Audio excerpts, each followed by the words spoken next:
자, 앞으로 현실적인 정부 지원금 받기라는 내용으로 영상을 올릴 건데요. 첫 번째 영상은 브로커 따윈 필요 없다라는 내용입니다. 제가 이 뉴스를 보고서 이런 영상을 올려서 도움을 드려야 되겠다라고 생각을 하고 유튜브에 많이 검색을 해봤는데 조금 현실적으로 안 맞는 부분도 있고 뭐 맞는 내용도 있고, 그래서 제가 실제로 겪은 내용을 바탕으로 이렇게 올릴 건데요.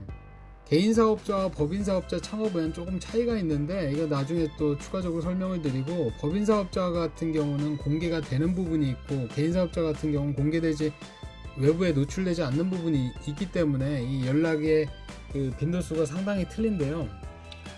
이 사람들 이용했다가 향후에 걸리게 되면 어떤 지원 사업도 받을 수 없어요. 그리고 이 사람들한테 속을 수밖에 없는 부분들도 좀 이해는 가는 부분이 있습니다. 이 사람들 사칭 유형 알려드리겠습니다. 사칭 유형은 XX 테크노파크 지원팀입니다. 이런 식으로 연락이 오거나, 지역마다 테크노파크가 있으니까요.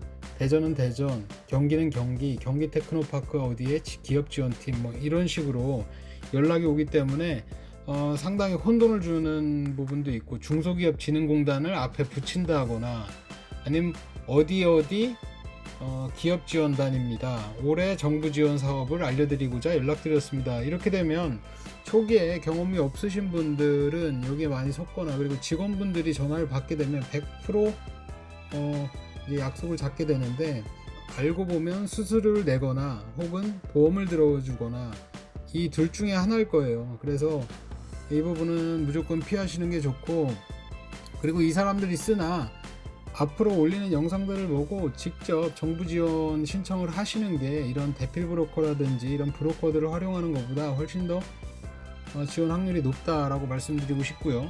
믿으셔도 됩니다. 저를 믿으셔야 돼요.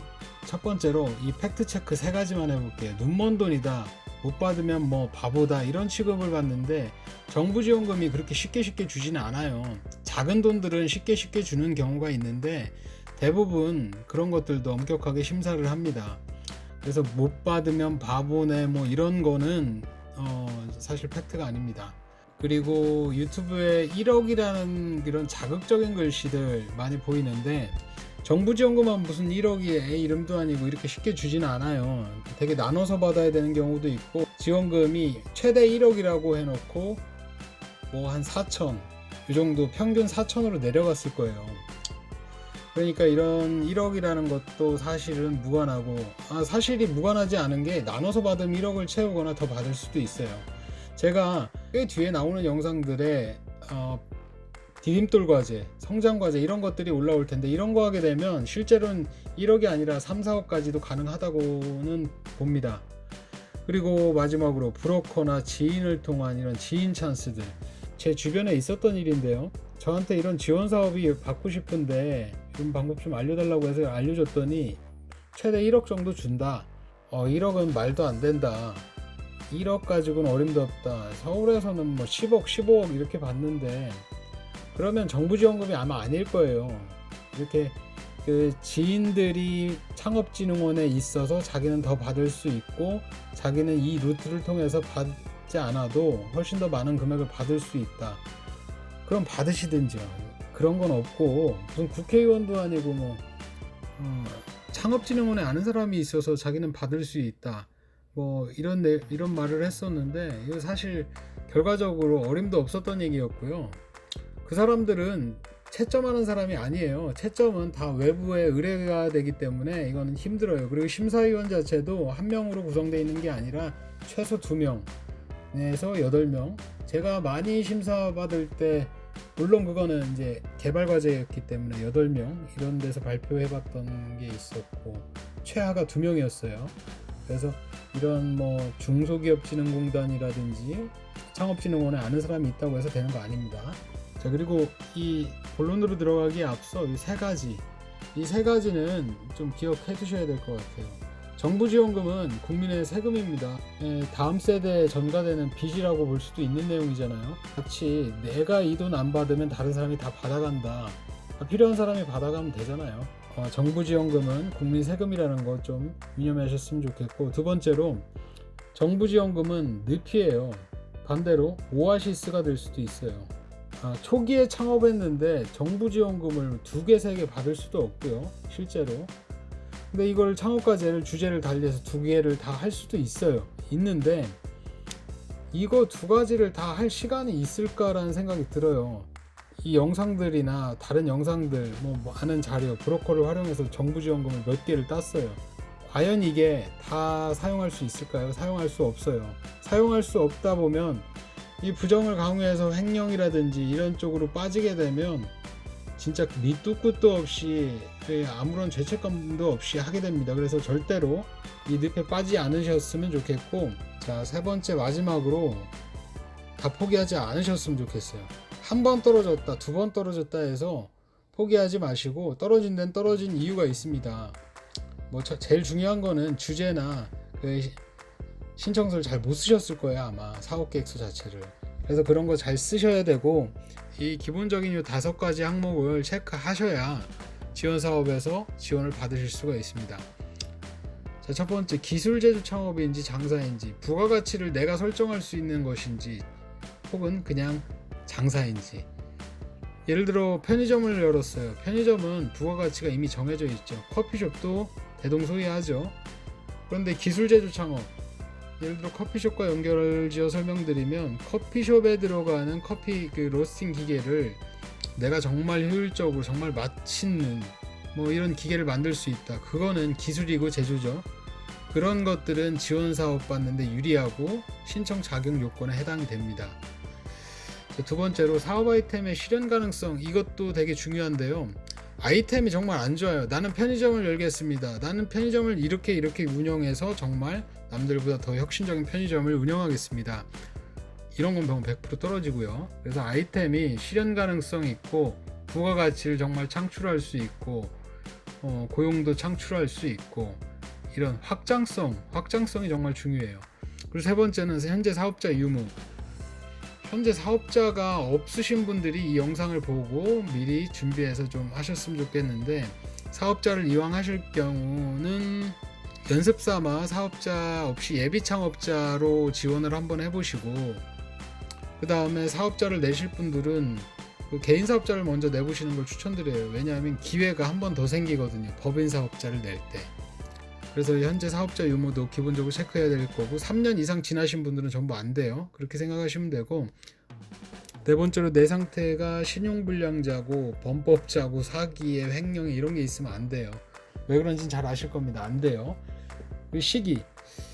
시기가 대체적으로 경제가 어려우면 창업해도 실패할 확률이 큽니다. 요즘 같은 경우 예를 들어 볼게요. 환율이 올라가기 시작하죠. 앞으로 오를 가능성이 매우 크죠. 일본이랑 미국 같은 기초통화국에서 돈은 찍어냈는데 우리나라는 당연히 그러면 원화 가치가 높아져야 되겠죠. 근데 반대로 떨어지고 있죠. 이런 경우 우리나라 내부 상황이 안 좋다는 뜻이고, 그리고 국제기구에서도 최저시급을 올리지 마라 라고 권고를 하는 데 있어서도 우리나라는 기어코 올렸는데, 이 경제라는 건 다 맞물려 돌아가는데 그걸 올리게 되면 경제에 이상징후가 생기겠죠. 아무래도 그런 부분, 경제가 현재는 되게 불안정해요. 외부 상황도 그렇고 대외적인 요인이 많기 때문에 국내 내수는 당연히 침체될 수밖에 없고, 처음부터 해외 수출 시장을 공략할 수가 없기 때문에 내수 시장 분위기를 좀 보셔야 될 거예요. 그래서 현재 적절한 시기인지 유무 이런 것들도 좀 확인하셨으면 좋겠고, 자, 본론입니다. 지원 정책은 어디서 볼 수 있나요? K스타트업, 경제통상진흥원, 테크노파, 기업마당 이렇게 있는데, 이 중에서도 사실 더 있어요. 더 있는데 이 중에서도 K스타트업, 기업마당 이 2가지만 일단은 보세요. 본인이 초기 창업자, 예비 창업자, 그리고 초기에 해당한다면 K스타트업, 기업마당 이 2가지만 보시고요. 그리고 더 확장해서 보실 거면 이 4가지만이라도 제대로 보세요. 일주일에 한 번 정도 이렇게 보시면 되고, 연초에 보셔야 되고, 전반기, 하반기가 나뉘는 1월, 6월 요 경계 영역들 이런 데서 잘 보셔야 되고, 분기 영역에서도 잘 보셔야 되고. 근데 딱 이 4가지 중에서도 K스타트업, 기업마당 이 2가지라도 잘 보셨으면 좋겠어요. 그러면 이 제가 대표적인 화면으로 K스타트업 우측에는 기업마당 이렇게 메인 화면을 띄워놨는데, K스타트업에 들어가시면 그 사업 공고, 지원 사업 공고가 있어요. 클릭하고 들어가시면 더 많은 지원 사업들을 보실 수 있고, 기업마당에 들어가서 보셔도 돼요. 기업마당도 내내 유사한데 가운데 창업이라고 있을 거예요. 창업을 클릭하고 들어가시면 그 지원 사업들을 보실 수 있습니다. 제발 이 두 가지라도, 네 가지도 아닙니다. 두 가지라도 잘 보세요. 끝까지 영상도 안 보시고 무조건 지금 클릭하고 들어가서 보실 텐데 대부분 이런 내용들이 있을 거예요. 이 지원 대상, 자격. 근데 공통적인 걸로 세 가지 카테고리로 나눠놨는데 만 39세인지 여성인지, 여성은 좀 더 기회의 수가 많아요. 남자보다. 결격 사유가 있는지, 사기꾼이면 안 됩니다. 그리고 뭐 예비 창업자인지, 창업 6개월 미만인지, 그리고 창업 3년 미만인지 이렇게 구분 사항이 있고요. 그리고 제가 추천드리고 싶은 거는 창업 초기라고 하면 이것저것 막 다 받으시려고 하지 마시고 초기 창업 패키지, 예비 창업 패키지, 청년 창업 사관학교 뭐 이렇게 세 가지를 추천드리는데 청년 창업 사관학교는 추천드리고 싶지는 않고요. 웬만하면 두 가지에서 해결을 하시고 그리고 작은 거 한두 가지 지원 사업을 받으시는 게 가장 이상적입니다.